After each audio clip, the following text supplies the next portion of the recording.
I-click ang reproduksyon ng tao. Oh, Vladi, nandyan ka pala. Pumasok kayo.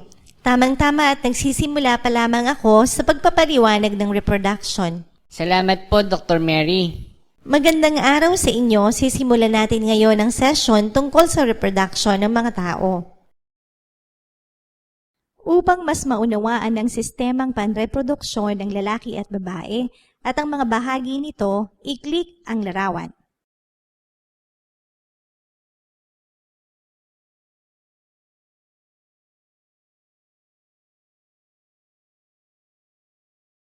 Ang sistemang panreproduksyon ng babae.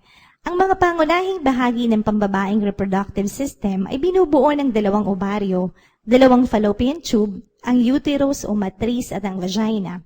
Ang isang normal na babae ay maaari ng magdalang tao sa pagtungtong niya ng puberty hanggang sa kanyang pagme-menopause.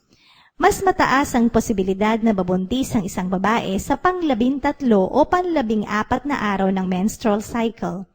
Ang kabuoang dami ng mga egg cell na maaaring mailabas ng isang babae sa buong buhay niya ay nasa kanyang ovaryo na mula pa nang siya ay ipanganak. Sa bawat buwan sa pagsisimula ng menstrual cycle, naglalabas ang pituitary gland ng hormone na tinatawag na follicle stimulating hormone o FSH. Sa pamamagitan ng hormone na ito, nahihinog ang egg cell sa ovaryo. Habang nahihinog ang itlog, napalilibutan ito ng Graafian follicle at kapag nahinog ang itlog, papakawalan mula sa ovaryo ang hinog na itlog.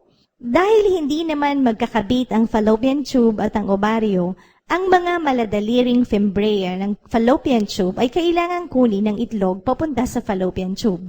Pagkatapos na pakawalan ng egg cell, ang Graafian follicle ay nagiging corpus luteum na nagpapalabas ng hormone na progesterone. Ito ang bumabalot sa matris bilang paghahanda sa pagbubuntis kung sakaling ma-fertilize ang itlog.